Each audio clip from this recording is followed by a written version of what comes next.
Hello, everyone, and welcome back. This is Michele Farrell, and I'd like to welcome you to the session called Program Officers Observations. Myself and Madison Bolls will be doing it. Dennis Nagel, as you heard earlier, was on a paternity leave. So right now, I'd like to introduce Madison, who is going to talk about general principles. Hello, everyone. Good afternoon. Thank you for joining us for our virtual conference. I'm happy that you can join us. As everyone knows, we spend a great deal of time at the beginning of each year reviewing the SPR reports. And we are consistently impressed with the caliber of work that you are doing and helping out your communities. Sometimes that great work gets lost in translation as you put that data into the SPR.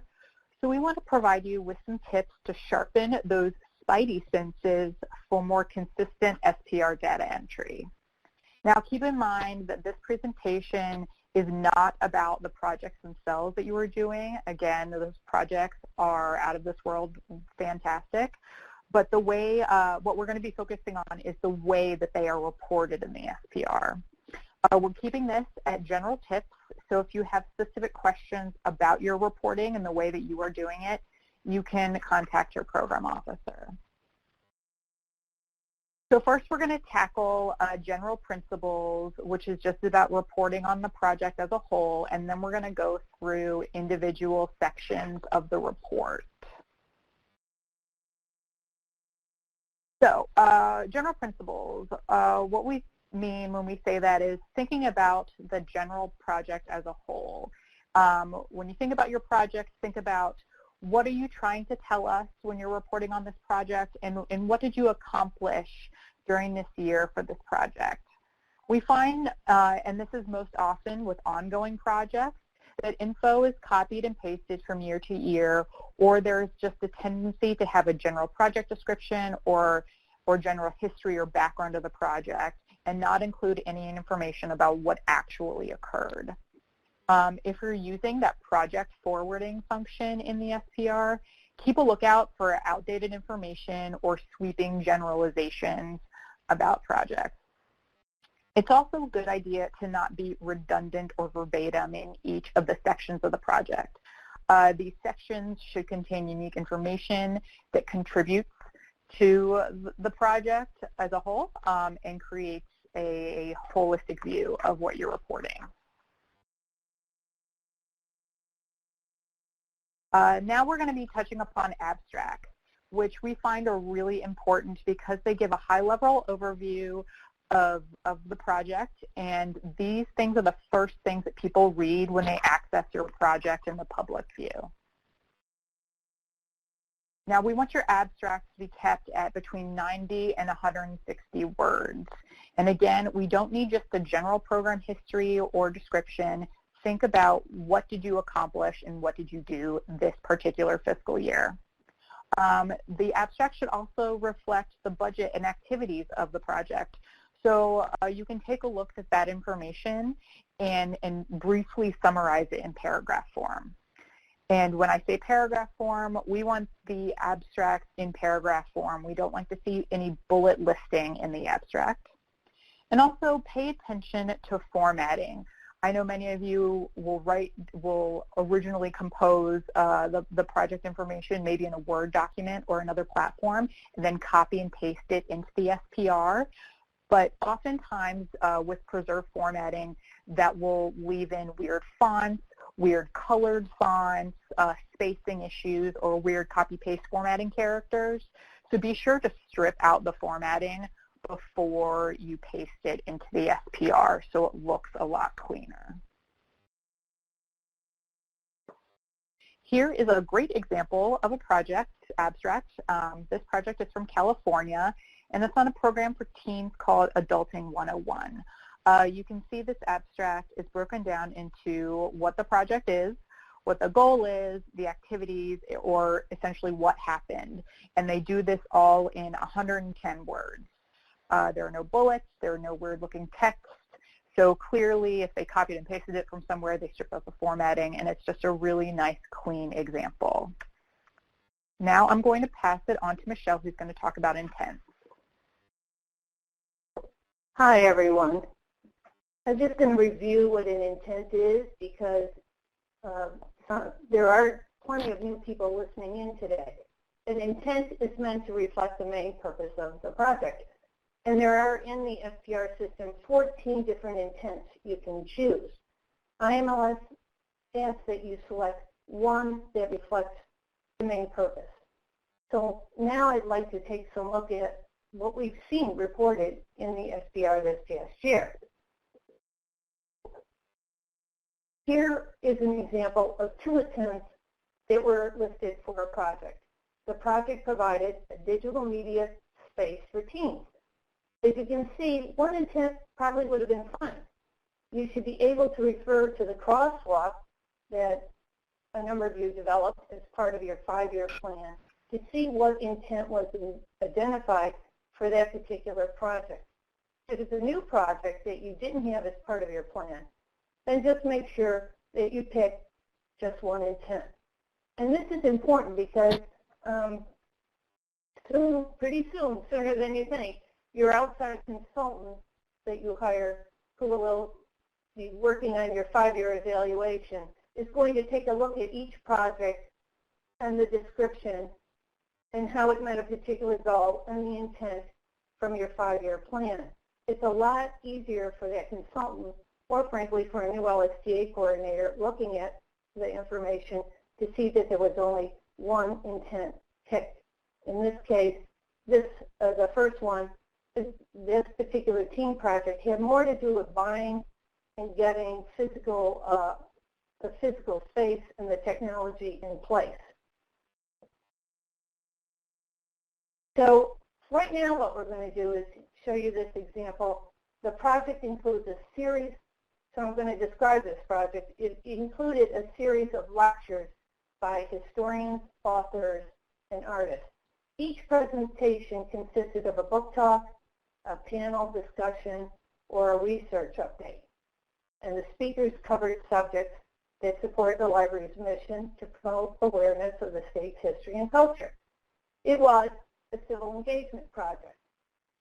So keeping that scenario in mind of this series of lectures by historians, artists, and authors, what we'd like to do is have a poll taken. These are 4 of the intents that were listed for this particular project in the SPR. What we'd like you to do is look at each of these 4 and based on the description I gave you, figure out whether that was more to improve users' general knowledge and skills or improve users' ability to discover information resources. Was it to improve users' ability to obtain and or use information resources? Or was it improve users' ability to converse in community conversations around topics of concern? And when I get my results here, we will broadcast them.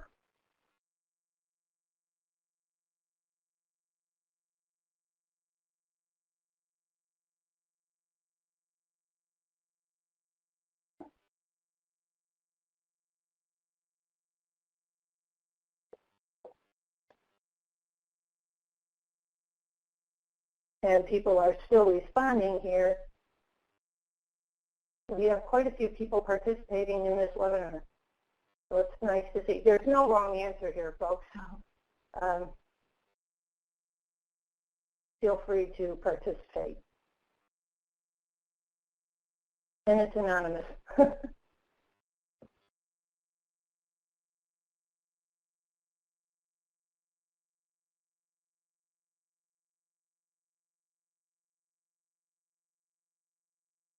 Okay, I think now we can broadcast the results.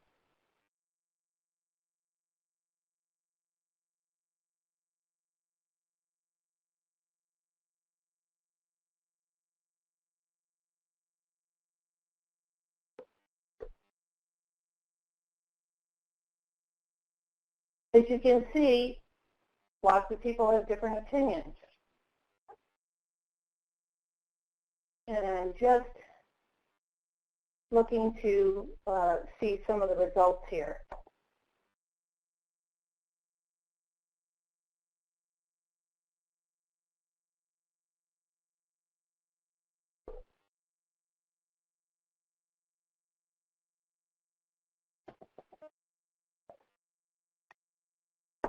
Okay.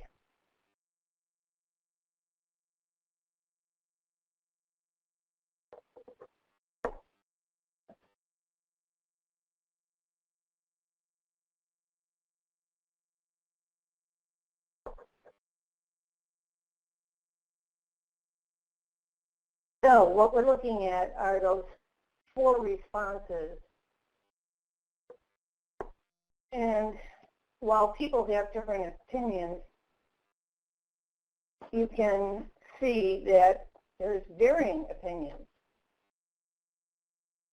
And let me restate that scenario for you. The project included a series of lectures by historians, authors, and artists. Each presentation consisted of a book talk, panel discussion, or research update. Speakers covered subjects that support the library's mission to promote awareness of the state's history and culture. It was a civic engagement project.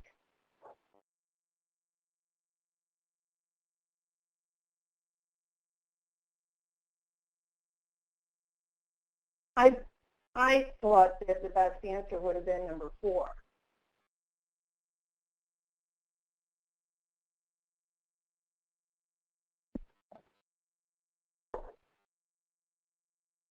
Improving the user's ability to converse in community conversations around topics of concern.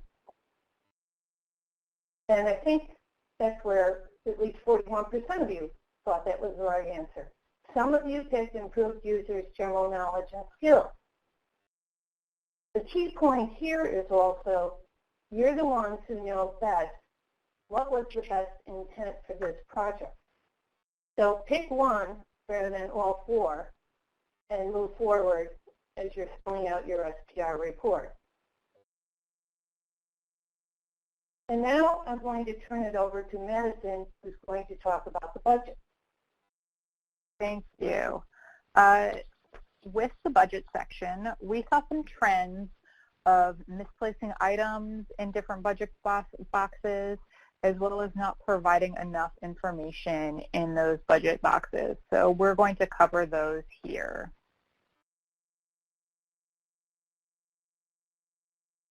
Now, we're going to cover here the other operational expenses category in the budget. This other operational expenses is for indirect costs for subrecipients. This is the only thing that should go into that budget box. And when we say indirect costs, what we mean is any cost not directly identified with a single final cost objective. So anything, so things like rent, copy paper, or cleaning can be considered an indirect cost. If you, as the SLAA, incur indirect costs, they should go into that administrative project, which is separate from these regular projects, and be covered in that 4% cap.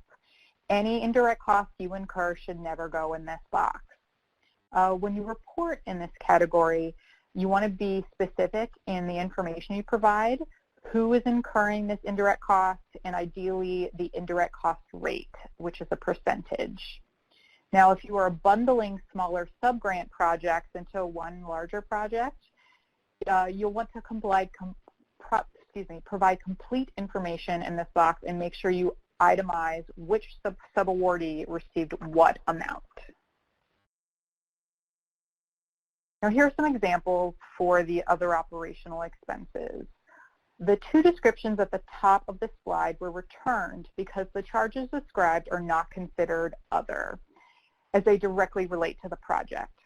However, you can certainly see how these types of charges could be misperceived as a quote-unquote other charge, or a charge that doesn't necessarily sit within any other budget box. For the purpose of the SPR, however, this category is solely reserved for indirect costs for the subrecipient. And so both of these instances, they would go better in the services budget box. Now, the example at the bottom of this slide is a great example of how this category should be used to capture indirect costs of the subrecipient. What could have made this a gold star description is the addition of one more element, the specific indirect cost rate percentage, and what was that was charged to the subrecipient's grant. And again, if you have a project that combines multiple subgrants or several subrecipients into one project, it would be ideal to itemize the costs in this budget box. Now I want to touch upon providing enough information in the box for salaries and wages. When filling out information for salaries and wages, please provide the position titles and the FTE equivalents. These two examples here provide a great example for budget descriptions. The first shows the differentiation between LSTA and state funds used to pay this person's salary. And the second shows how a single staff member's salary is allocated across multiple projects. Now keep in mind here, we don't need specific people's names, we just need their position title. And here are some other quick tips about the budget. Conference registrations should go in the services box, not in the travel box. Application software and licenses purchases should also go in the services box, not the supplies box. And it's good to avoid using any vague language or misleading terminology such as other related costs or miscellaneous. Please be specific in the costs that you incur. Now I'm going to talk a little bit about activities. Essentially, a project is defined as a set of interdependent activities carried out to achieve an intended outcome. So essentially, the activity is the action that helps accomplish the intent of the project. So it's pretty important to have these. Some general things to consider about activities. It should account for at least 10% of the total project budget. The activity title and description should be different, and the description should elaborate more on the title. They should not be verbatim. And also, they should not be identical to the project title and description. You want to keep each project to 10 activities or less. And keep in mind that if you are bundling projects, maybe some mini grants or a small program, you'll want to divide the activities up by activity type, not necessarily by the mini grant as a whole. So here is an example of a project with way too many activities. There are 11 listed here, so it's over the recommended 10, and they are different enough to where they could be divided into separate projects. We're seeing some professional development activities, some early learning activities, and adult services activities here. So this is an obvious example, as these activities all have different beneficiaries. We tend to see too many activities when one position's total job is clustered into one project. And an example would be a youth services consultant. And in that instance, it may not be so obvious as to how to split them up. In those types, it's what we would call a kitchen sink project, where there's lots of things going on in one project. But a good rule of thumb in unbundling activities into their own separate projects is to look at their subject matter, their beneficiary, and their intent. Grouped activities should have the same for all three. Here's a great example of some activities from a project in North Carolina. This project is about early literacy and story time. You can see the project activities are all related to the project at hand and contribute to the aim of one project goal and beneficiary. It makes sense, obviously, here that they have them all together, and there are only 5 activities for this project. And here is an example of one of those activities, title and abstract. It gives great information and provides briefly what happened in this activity. It is succinct, clear, and provides no unnecessary information. It's very specific. Now I'm going to turn it back over to Michele for outcomes.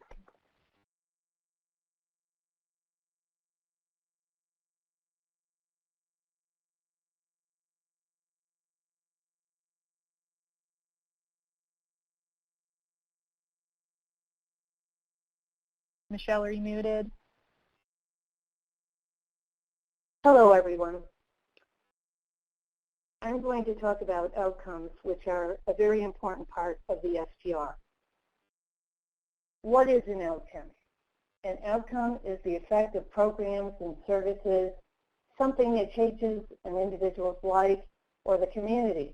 It's a change in their knowledge, attitudes, skills, behavior, or condition. We are trying in the SPR to document what changed for participants due to their use of a service or a program that you funded. Note that IMLS does not expect you to survey children. So activities that involve children don't have to have outcome figures.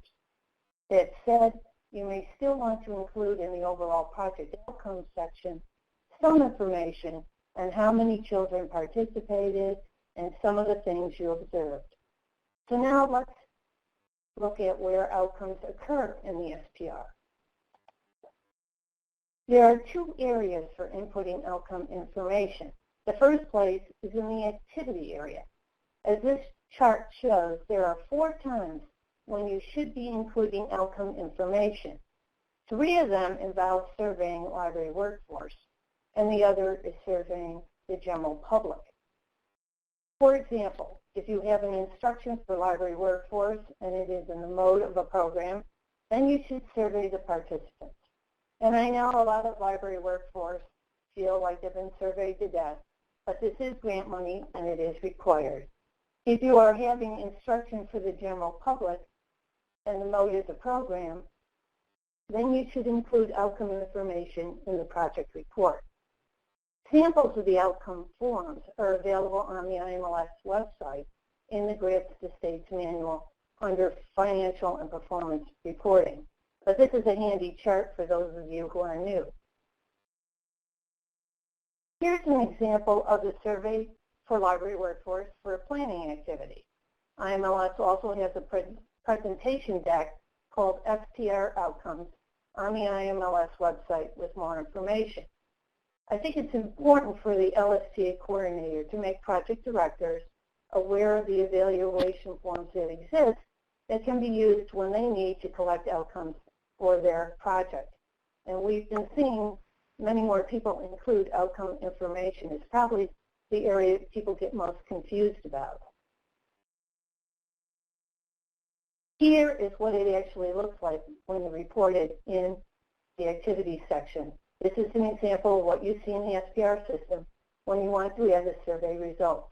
The codes translate into a number of respondents who SD, strongly disagreed, D, disagreed, NA, and D, neither agreed nor disagreed, A, agreed, SA, strongly agreed, or NR, did not know the answer to the question, didn't answer it. In this example, there were 21 respondents that the State Library project had participants in.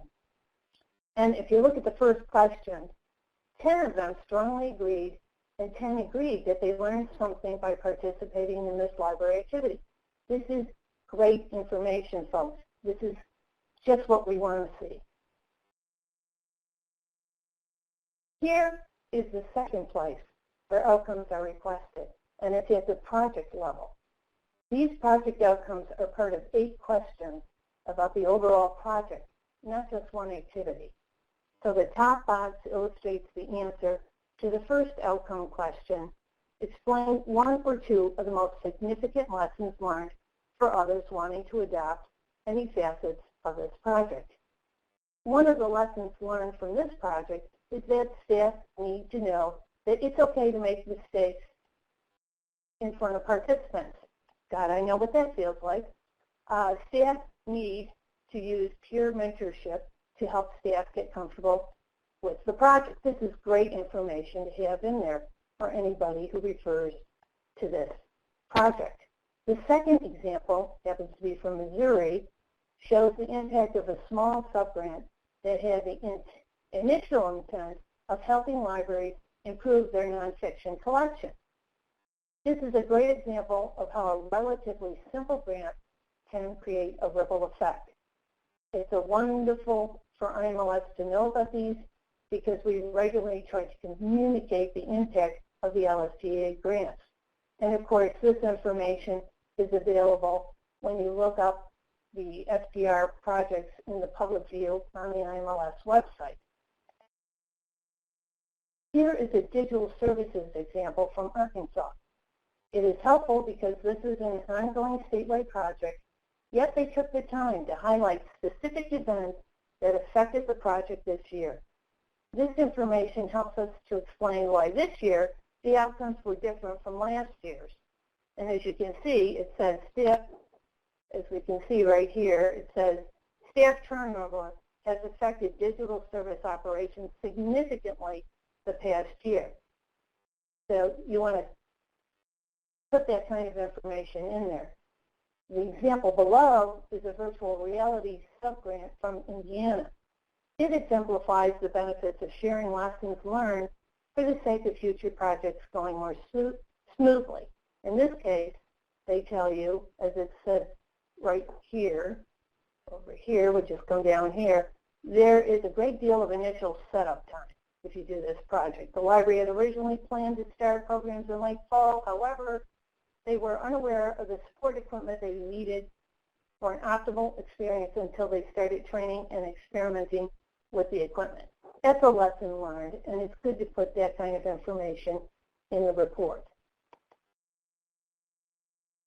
It's also valuable to include some anecdotal information. This was a comment I read this year in a project report from Oklahoma.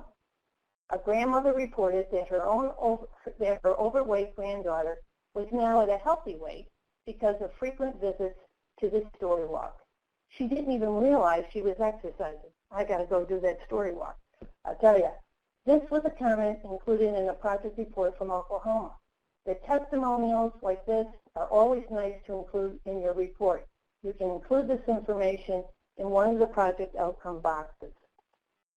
And here is another comment, also from a project in Oklahoma, where you can see the impact of having a partnership.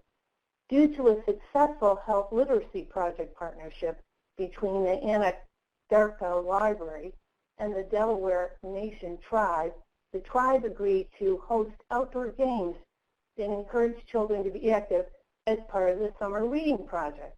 So the health literacy project formed a partnership, and then they learned about health literacy, and then they decided to put the outdoor games as part of the summer reading project. It's great anecdotal information. Additional materials. IMLS has found the additional materials section of the report to be a gold mine for us and very useful. What kinds of materials would you put there? Consider all types of relevant information like press releases, some social media information. Toolkits or reports are wonderful and provide examples of administrative materials. We love photos. Attaching outreach materials or curricula help tell the story. Website links are good. Sign-up forms or marketing materials are also useful. Here's an example of 3 of the additional materials submitted this past year. The first one is, I'm going to talk about is the Public Libraries in Massachusetts.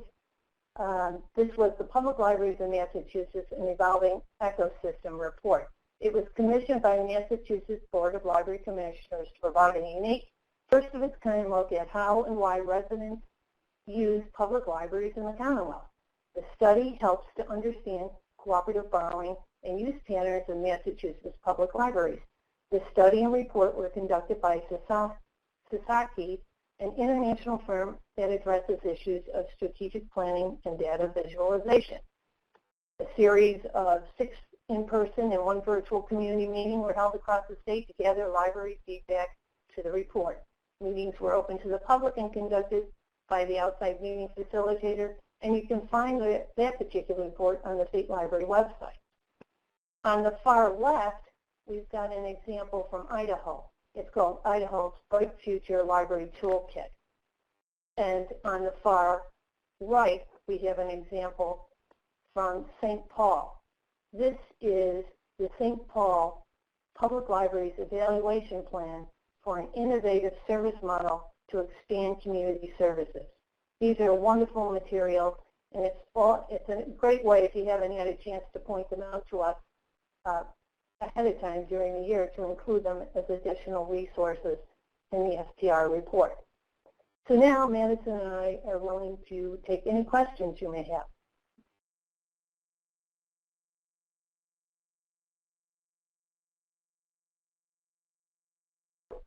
Oh, all right. I see we have some questions in the question box.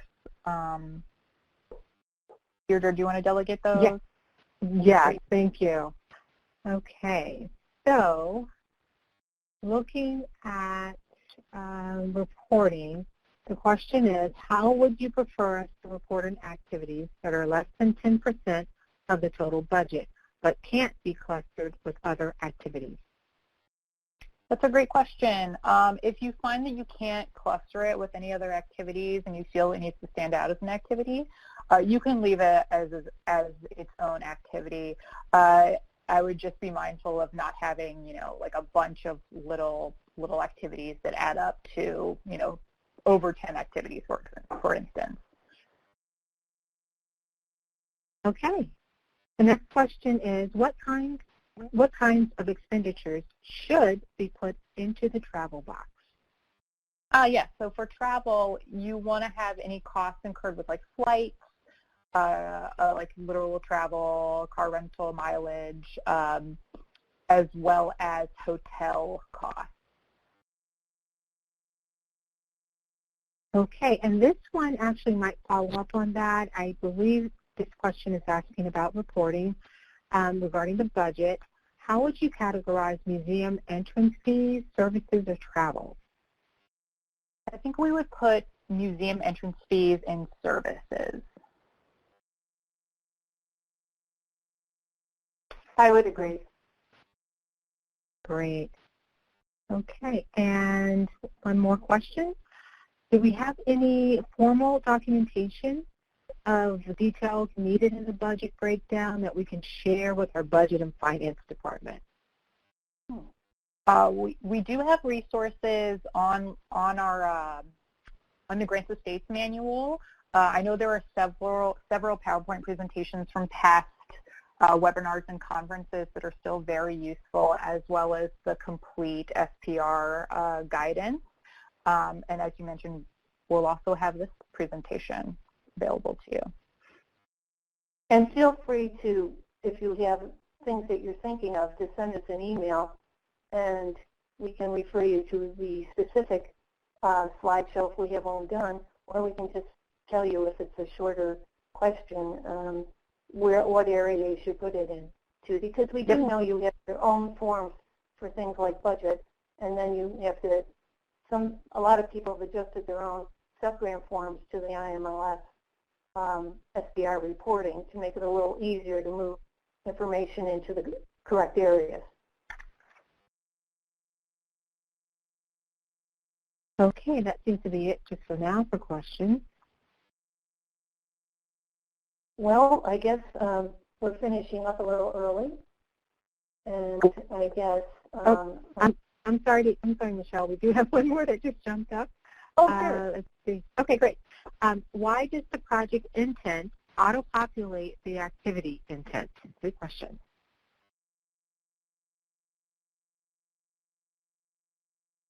Michele, we'll leave that one to you.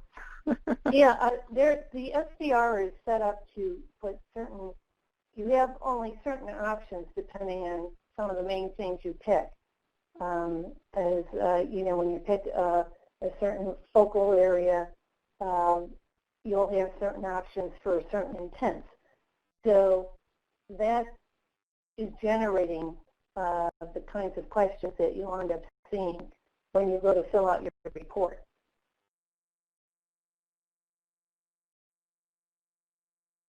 Okay, let's see, we have one more question. If we issue sub-awards and the grantees are required to match part of the award, can we include the library's match in the SBR report? Michele or Madison?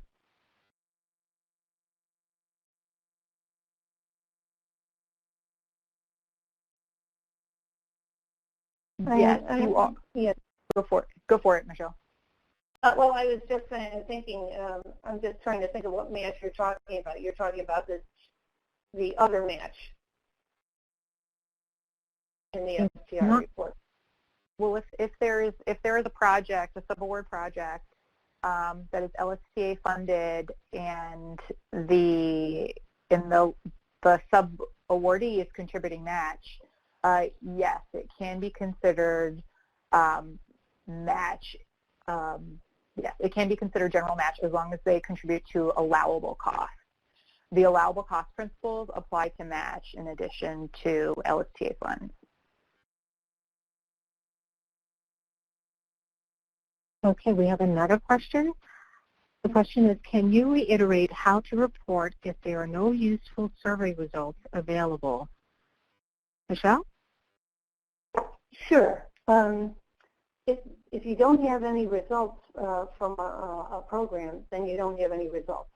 I think what we're trying to do with this program officer's observation is tell you at this point, we're seeing projects reported that should have outcomes, and there aren't any. For some reason, something must have happened that somebody didn't survey people when they should have. And if there is some other reason why it's not there, you might want to mention it somewhere and let us know that you're having issues with getting that kind of information in there. We request this information, as I say, the 4 types of places where you are required to submit information. We are hoping you're able to get that information. If you can't get it, you can't get it.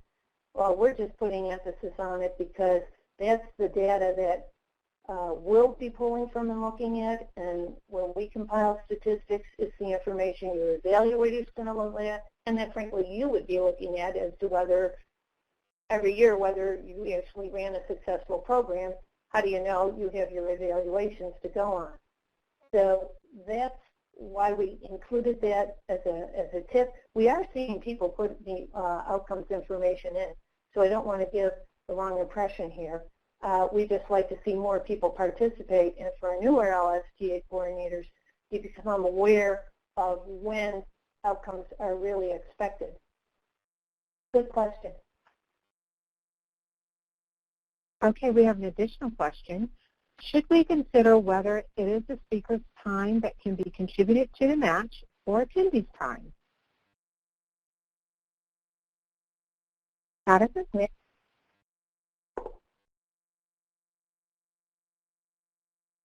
see. I would defer, let's see, I would say no, but Michele, what do you think? Can I hear the question again? Who's asking the question? Sure, this is Angela. Okay. She wants to know whether or not they should consider whether if it's the speaker's time or that can be contributed to the match or the attendee's time. I'm not picturing the attendees' time to something being considered part of a match. You know, just think if I'm understanding the question correctly, if you had a public event and somebody came, you're not going to say they contributed their time. Yeah, I think we would traditionally contribute the speaker's time, not the attendees. I mean, the speaker is paid, so their time is paid for, usually out of the grant. That's the common way. So, you know, that the cost is covered. Okay. We have and if we need follow-up, I'm sorry, Deirdre, if we need to follow up on that, feel free to email your program officer directly and we can talk about it. Great. So we have a question that is actually a follow-up to the intent question a little earlier. What if the activity intent is different from the project intent? How would that be handled? And that can be for Michele. I think if you're running into issues, Beth, just give me a call and we can look at that particular thing and see what's happening and why that's happening. I think that's the best way to take a look at it.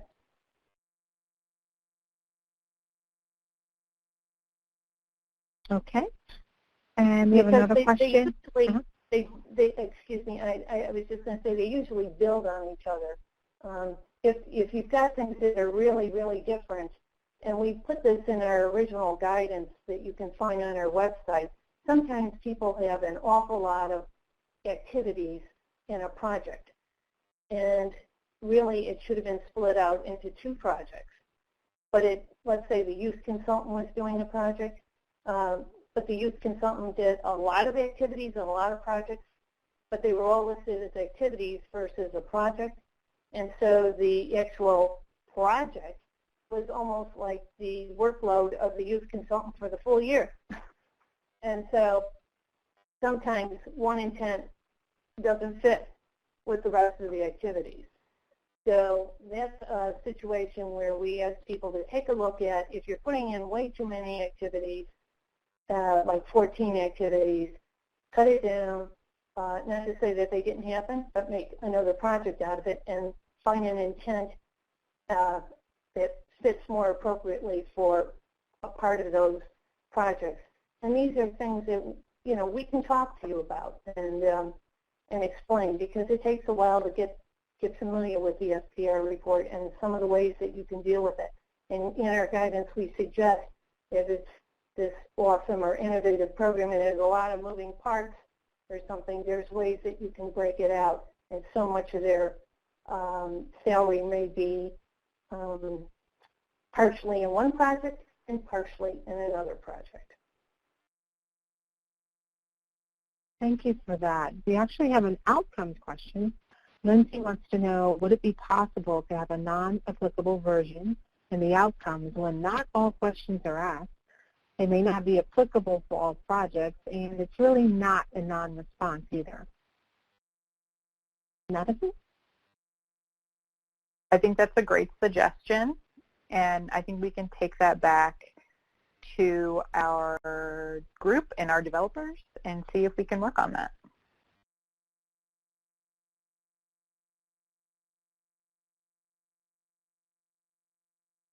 Okay, I don't have any additional questions right now.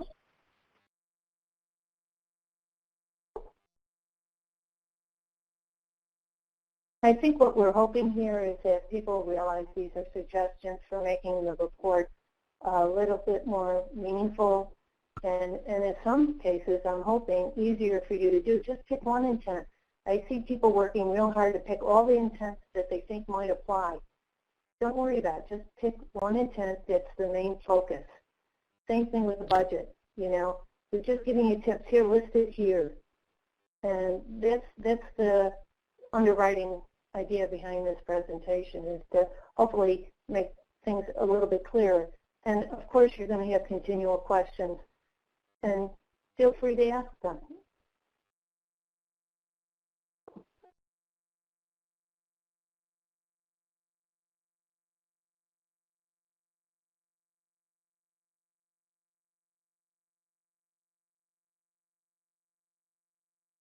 Madison, I guess with that, no more questions.